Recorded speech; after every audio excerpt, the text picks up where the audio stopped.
Israeli বর্বর হামলার মধ্যেই বিরল সফরে গাজা গেছেন ইসরায়েলের প্রধানমন্ত্রী বেনিয়ামিন নেতানিয়াহু। হামাসকে আরও হামলার হুমকি।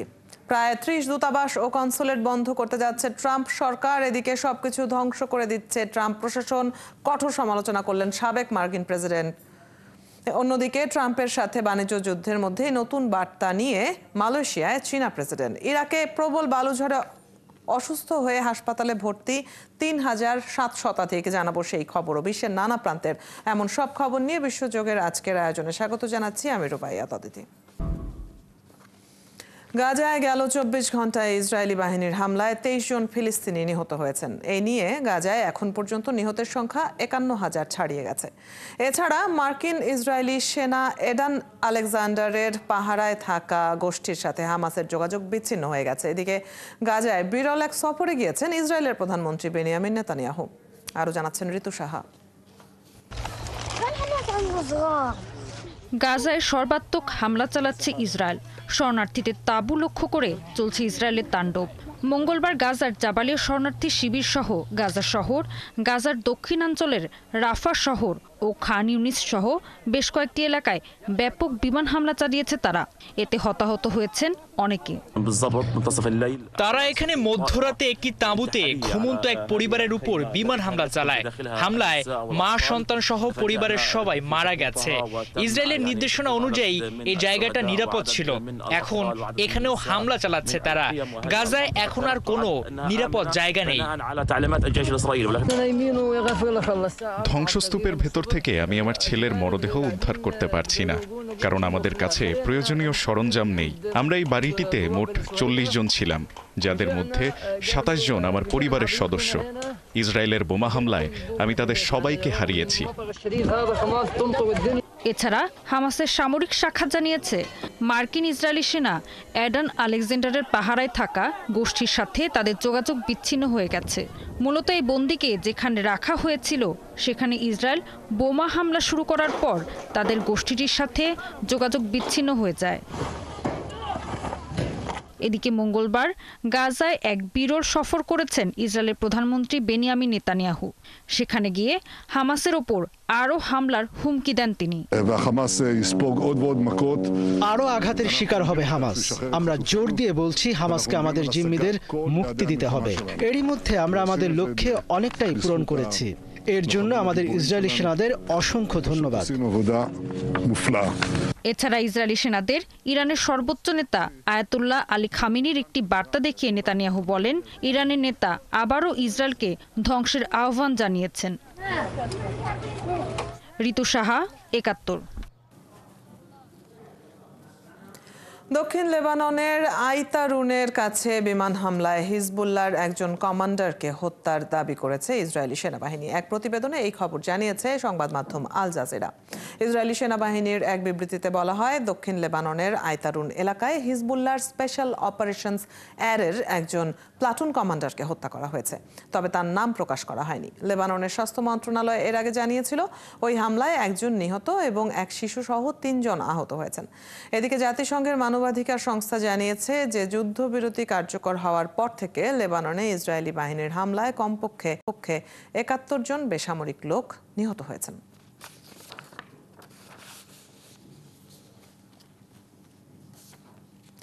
সিরিয়ার অন্তর্বর্তীকালীন প্রেসিডেন্ট আহমেদ আল শারা প্রথমবারের মতো সরকারি সফরে কাতার গেছেন। সেখানে দেশটির আমির Sheikh Tamim bin Hamad Al থানির সাথে বৈঠক করেন।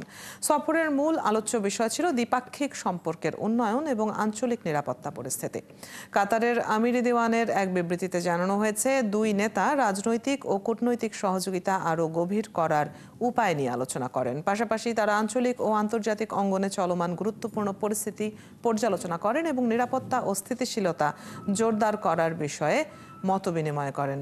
এর আগে আল শারা সৌদি আরব, তুরস্ক, মিশর ও জর্ডান সফর সম্পন্ন করেছেন, যা সিরিয়ার নতুন নেতৃত্বের কূটনৈতিক পুনঃসম্পর্ক স্থাপনের ধারাবাহিকতা হিসেবে দেখা হচ্ছে।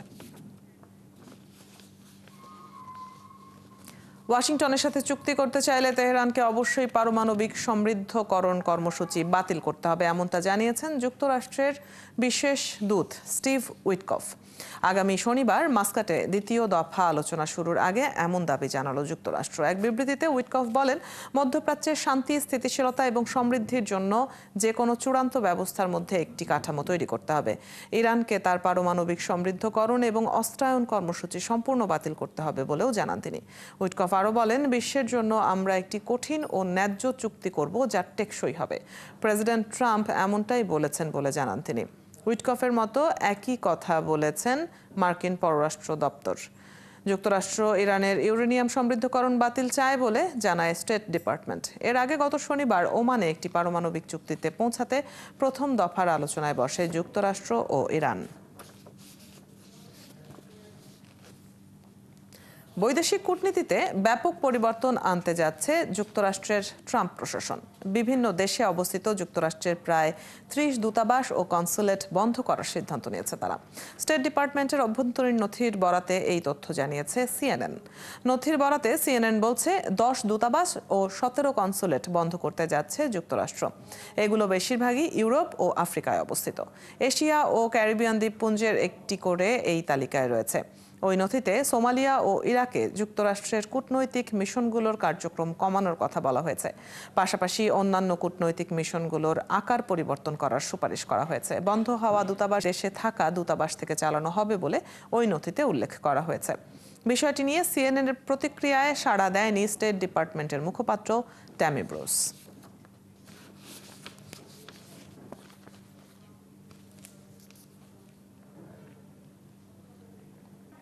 রাশিয়ার সঙ্গে যুদ্ধ শুরুর জন্য আবারও ইউক্রেনের প্রেসিডেন্ট ভলোদিমির জেলেনস্কিকে দায়ী করলেন মার্কিন প্রেসিডেন্ট ডোনাল্ড ট্রাম্প। অন্যদিকে ইউক্রেনে শান্তি চুক্তিতে পুতিনের আগ্রহ রয়েছে বলে জানিয়েছেন যুক্তরাষ্ট্রের বিশেষ দূত স্টিভ উইটকফ। তবে শান্তি চুক্তিতে পৌঁছানো সহজ নয় বলেছেন রাশিয়ার পররাষ্ট্রমন্ত্রী সের্গেই ল্যাভরভ। এদিকে ইউক্রেন জুড়ে অভিযান আরও জোরদার করেছে রাশিয়া। বিস্তারিত মনিরুজ্জামান বাবুর প্রতিবেদনে। শান্তি আলোচনার মাঝে ইউক্রেন জুড়ে হামলা আরও জোরদার করেছে রাশিয়া। ইউক্রেনের সামরিক ঘাঁটি লক্ষ্য করে ব্যাপক ক্ষেপণাস্ত্র হামলা চালানোর দাবি করেছে মস্কো। এক বিবৃতিতে রুশ প্রতিরক্ষা মন্ত্রণালয় জানায়, ইউক্রেনের সামরিক ঘাঁটি ও অস্ত্রের গুদাম লক্ষ্য করে চালানো এসব হামলায় ব্যাপক ক্ষয়ক্ষতি হয়েছে। এদিকে উত্তর পূর্বাঞ্চলীয় শহর সুমিতেও ফের হামলা চালানো হয়েছে বলে দাবি করেছে ইউক্রেন। টানা দুদিনের হামলায় এই শহরটিতে বেড়েছে হতাহতের সংখ্যা। ইউক্রেনের অভিযোগ, রুশ হামলায় বেসামরিক নাগরিক প্রাণ হারিয়েছেন।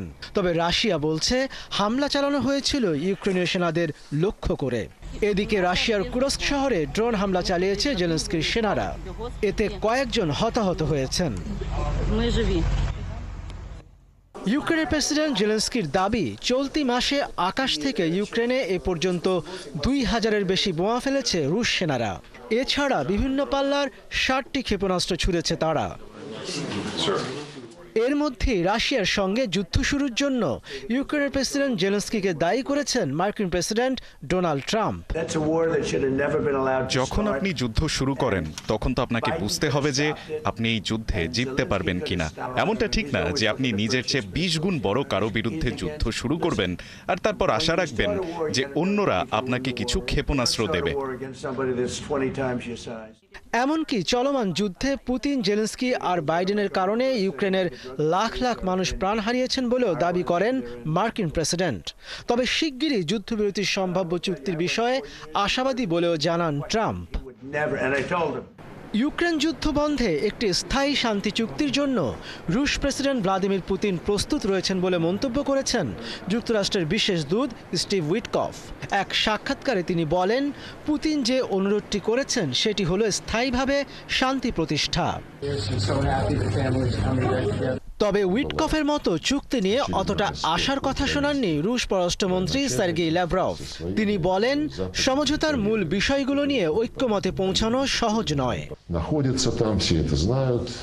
মনিরুজ্জামান বাবু, ৭১।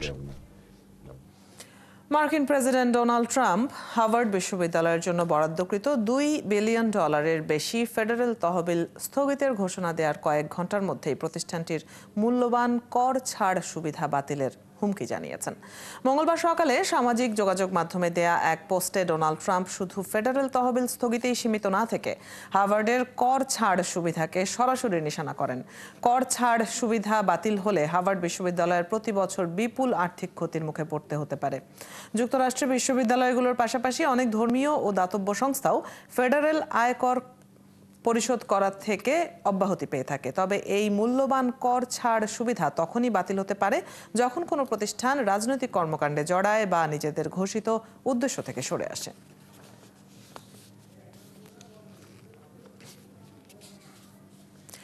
শুল্ক আরোপ থেকে শুরু করে বিভিন্ন ক্ষেত্রে প্রেসিডেন্ট ডোনাল্ড ট্রাম্পের নীতি নিয়ে নানা সমালোচনা করেছেন সাবেক প্রেসিডেন্ট জো বাইডেন। বাইডেন দাবি করেছেন সবকিছু ধ্বংস করে দিচ্ছে ট্রাম্পের প্রশাসন। চলতি বছরের জানুয়ারিতে ক্ষমতা থেকে বিদায় নেয়ার পরে স্থানীয় মঙ্গলবার সময়ের প্রথমবারের জন্য জনসমক্ষে আসেন জো বাইডেন। এদিন শিকাগোতে এক সম্মেলনে বক্তৃতা দিতে গিয়ে ডোনাল্ড ট্রাম্পকে তীব্র আক্রমণ করেন বাইডেন। এ সময় আমেরিকার বাসিন্দাদের সামাজিক নিরাপত্তা নেই বলেও দাবি করেন তিনি। সাবেক মার্কিন প্রেসিডেন্ট জো বাইডেন জানান, ট্রাম্প ক্ষমতায় আসার 100 দিনের মধ্যে যা করছেন তাকে মোটেই ইতিবাচক বলা যায় না। ট্রাম্পের শাসনকালে আমেরিকায় ভয়ঙ্কর পরিস্থিতি তৈরি হয়েছে বলেও অভিযোগ করেন বাইডেন।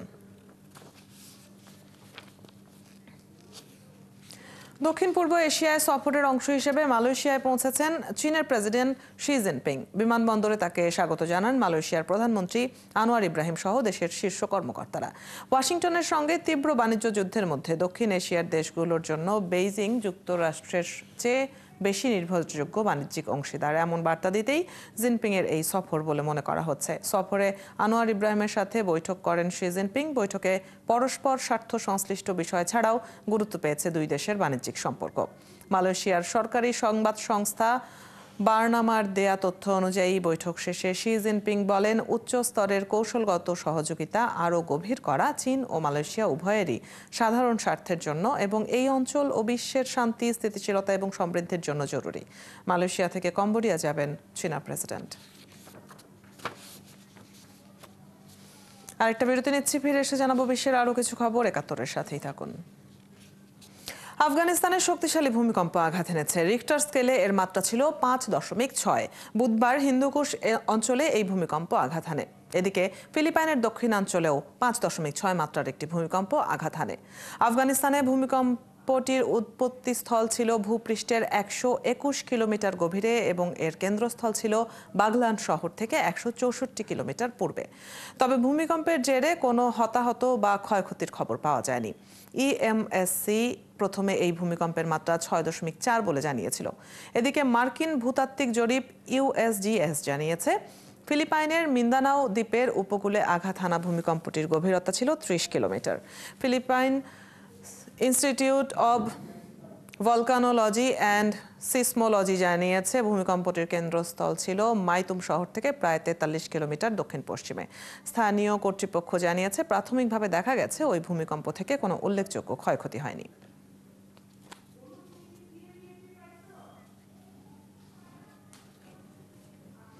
এই ছিল আজকের আয়োজনে। কাল একই সময়ে আবারও হাজির হবে বিশ্বযোগ। চোখ রাখুন 71-এর ফেসবুক পেজে এবং সাবস্ক্রাইব করুন 71-এর ইউটিউব চ্যানেল।